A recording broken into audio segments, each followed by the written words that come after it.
Hello, everyone, and welcome back to Basics, a project for Talking League, a YouTube exclusive project. And in episode 12, we're going to cover off setting up for round one. Now, obviously, this is a passion project of me making sure people set up properly for round one, and we're going to explore in this one. But the key thing that we want to do is make sure that we take full advantage of having a limited trades in round one. Exactly right, because the setup and the research that you do now is going to set you up for the better season ahead. That's it. We want to make sure we have max flexibility. But let's go through a few concepts that we've already spoken about in Back to Basics. The first one, of course, is our 21-man squad. As we need a starting 13, and we've got a 8-positionless bench. The other thing we want to make sure as well is we don't want a complaint squad, because that's unfortunate. We want a compliant squad. So make sure you've got it saved when that first game in Vegas kicks off, which, of course, in 2025 will be the Raiders and Warriors at 11 a.m. Sydney time. Let's go into Teamless Tuesday, or what we call TLTB. And for the coaches that are newer to NRL Fantasy, what does TLT involve? Yep. So all it involves is that the NRL brings out who the players that have been named for that particular game. They name a 22-man squad, and about 24 hours before their game is due to be played, it trims down to 19. And then an hour before, it trims to the 17-man squad plus the 18th man. So you know exactly who's going to be playing pretty much and who's not going to be. So, again, who will be a red dot in your side? Can you loop? Can you do whatever? But at least you have then an idea of which players are going to be playing and if you need to do any moves in your side. Absolutely. And the only exception we have to that is, of course, in the Origin round. So that'll be 13, 16 and 19 this year. So when teams are backing up for Origin, they can also name bonus players to cover their Origin guys. But yeah, it's going to be that 22-man squad. The other aspect we're going to bring in here is the rolling lockout. We've sort of alluded to it already, but the thing with the rolling lockout is the players only lock when their team's match starts. So what that means in round one is that players can be traded out for free, so they don't cost you any of your 44 trades until their match actually starts. So unless they're your captain or vice captain, they'll also lock at the start of the first match. You've also got players on a bye, so in 2025 that's going to be the Titans, more of them in a moment. They remain locked all round. And the reason that this is so important, is that since 2024, when the NRL went to Vegas, we end up with this split TLT, and we just want to make sure that we don't get caught at 1B, because after those first two matches in Vegas, we don't actually know who's going to be playing for those other 12 teams playing in the second part of the week. Yeah, exactly right. So it's a bit of a juggling act, I think. Like, there's going to be a lot of people who want to get their teams done and out of the way in a whole bunch of the Vegas games, but then you might be limited to who you can buy in the other 6 matches. So I think that's just where you got to be pretty careful with what players that you're bringing in, that you think that they are going to be a certainty to be named.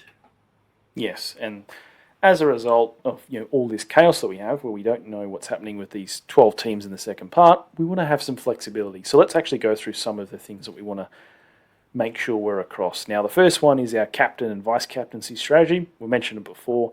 They lock when the first game starts. So when the Raiders and Warriors kick off in Vegas in 2025, that'll be when these two players lock. So ideally, perfect world, you whack it on a player like Zach Hosking, who plays in that first game, because he's going to lock anyway, but we probably want our captain and vice captain to be featuring in Vegas.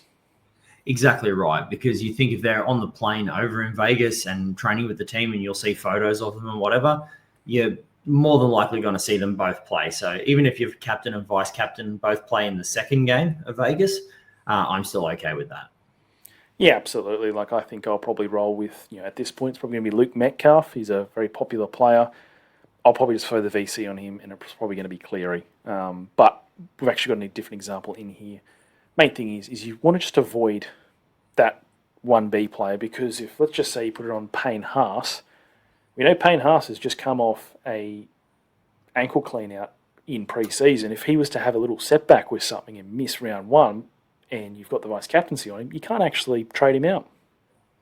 Exactly right, and that's where you got to try and be a bit smarter with who you put on these, because they are locked out. So currently I have Payne Haas in my team, and he's my second most expensive player, but there is no way that I'll be putting the vice captain on him. It needs to go on to someone who, A, will score decently in that hopefully first game, just in case, Cleary does a hamstring in the hour before kickoff.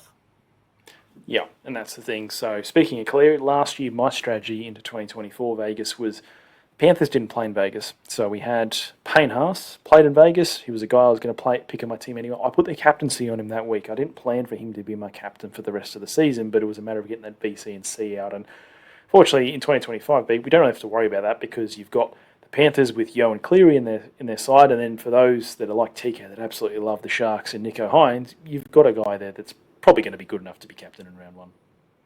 Exactly right. And look, Nathan Cleary's 55% owned at this time of recording. And I think it will only go up from there. And pretty much everyone will have the captaincy on him because he is the most expensive player in the game, and for good reason.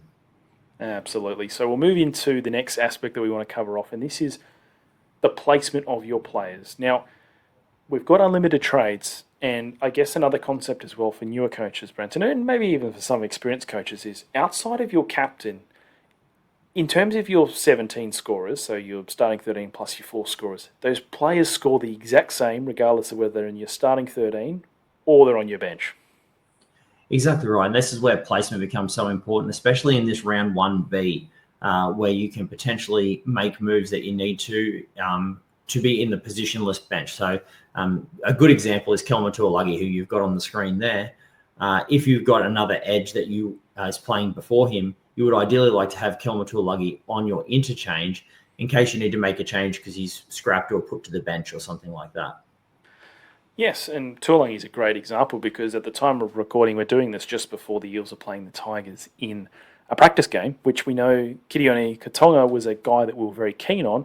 He's actually been scratched in the 24-hour update. So if that scenario occurred where he was named to start in this last game around 1 of 2025, which is the Storm versus the Eels, and gets scrapped, if he's on your bench, okay, maybe we remove Greg's not the best cash cow, but if he's a green dot that you can pick up at the very last moment because this guy's on your bench, it's better than taking Katoga in if he's not fit to play. Exactly right. And a couple of years ago, this was the Nick Cottridge for me, is that if he has to fill in a spot because you got a last minute injury, he may only score a 20, but that's 20 points you wouldn't have had if you didn't actually have him in your side to fill in. Of course. Now, the other one we're going to talk about as well is striking that balance between 1A and 1B players. So, of course, when we're talking 1A, we're talking the 2 matches in Vegas. 1B is the other 6 matches the week after. And essentially, when you divide $10 million by 21 men, you've got 476K per player. So this isn't like a hard and fast rule, but we probably want to make sure that we don't have too many players above that average player price, because if we're super reliant on cash cows in, say, 1B, and none of them turn up, we could actually end up in a bit of strife. Yeah, I think that happened last year for a lot of coaches, is that the cash cows did not fire, and then it was a lot harder and a lot of trades used to remedy that. I don't feel like that's what we're going to have this season. But that 476,000, that's a great number because, there's so many players in that 400s, like your Luke Metcalfs, your Alex Seyfarths, Tuolagi, who we just said before, who kind of fall into that category. And then if you can get a few extra of those guys, it then balances you for cash cows on one side and then on your guns for the other. Yes, for sure. And that's where, Metcalf's a perfect example. He plays in 1A, so we know that we can actually get him in there underneath that average price. Sevilio Tamale looks like another guy that is going to be there. Hopefully maybe one of these Panthers cashies will be there. Maybe even Jacob Laban, who I know we've got some keen interest in. So the other thing as well that we want to do is we want to avoid the temptation in Vegas. Yeah, it's obviously going to be nice to get lots of players scoring points and get to the top of the leaderboard for that first 2 matches, but we want to make sure we're going for players that possess value. Exactly right. You're not just, again, trying to get all your players out of the road because let's say you pick 7 Warriors because you think there's value in a whole bunch of them. You're going to get to round 5 and you've got 7 players out and you've only got 2 trades to make. Plus there's injuries potentially. That gets very, very scary. So make sure you're also balancing your squad out with different teams. That's right. And especially teams like the Warriors who are buying the first 5 rounds.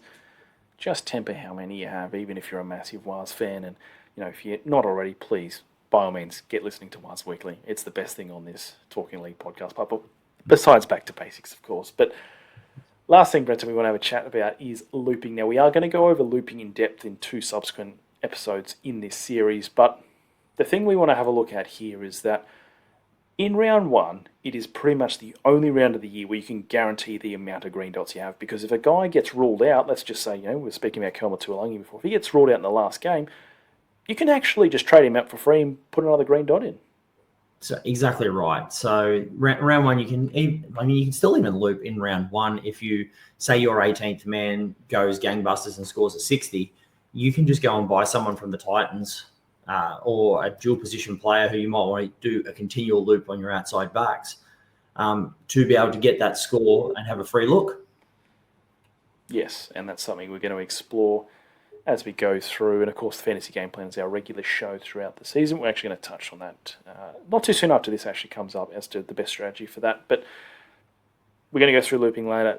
Essentially what it is deliberately having a player that is a do not play in your 17 so that you can then manipulate a score from your emergencies or non-playing reserves.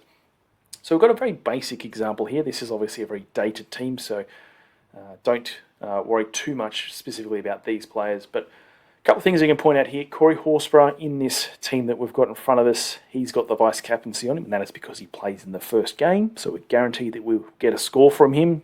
2 times something is better than 2 times nothing. Nathan Cleary with the captaincy on him. What we're more focused on, though, is Savelio Tamale, who you can see on the bench there, currently only centre, but is expected to get centre winger fullback dual, as we explained in the DPP episode. He will get that in round one if named on the wing. If he is named on the wing and gets a nice score, we've got Jaden Campbell sitting there in our starting winger fullbacks. Titans don't play round one, so if Tamale goes well, we can pop Jaden Campbell in there, leave him in there. Could be AJ Brimson, could be Keanu Kinney for whatever your taste is, and you actually get that score. And then the added bonus is for that Titans player, if you really, really rate them, technically they actually cheat one of their buys because you've guaranteed that you've got a decent score from them, and then for the rest of the season, they only have 2 more buys. Exactly right. And there's, don't just do it for the sake of buying a Titans player. Like, you got to try and find someone who you think is going to have value. Jaden Campbell, I think, is one of them. AJ Brimson, another. Maybe Tino, depending on how he looks on the trial. But yeah, this is a perfect example of looping, where even if Tamale doesn't do well, but then your 18th man does well, you have other avenues to essentially use that 18th man as a loop by moving Garrick and into your wing fullback, moving Toyer into your centres, and then Campbell up into the 17th man. Yeah, and that's exactly right. And that's why round one is full of looping opportunities, because you can literally trade players in and out depending on what's happening. But again, as you said, that make sure it's a player that actually possesses some long-term value for you. There's no point doing it just to get a nice score in round one. But that wraps up us covering how to set up for round 1B. What are the key takeaways? Yep, to make sure that you do have a complaint squad and a compliance squad for that first kickoff. So again, making sure your captaincy, your vice captaincy is put on players, as well as all 21 spots taken up. Consider the vice captain strategy, again, with the Vegas players if you can, because, again, everyone's going to have Nathan Cleary as their captain. Make sure you've got a decent vice captain in case he goes down hurt. And continue to pursue your value, not just with cash cows, but potentially underpriced guns or your mid-ranges. And explore these looping opportunities. I think this season's going to be a little bit different where, for my team, I don't have many people on the buy in the first 6 rounds because of those only having those 2 trades. But always have an idea on if you do have players on a buy or players who are suspended.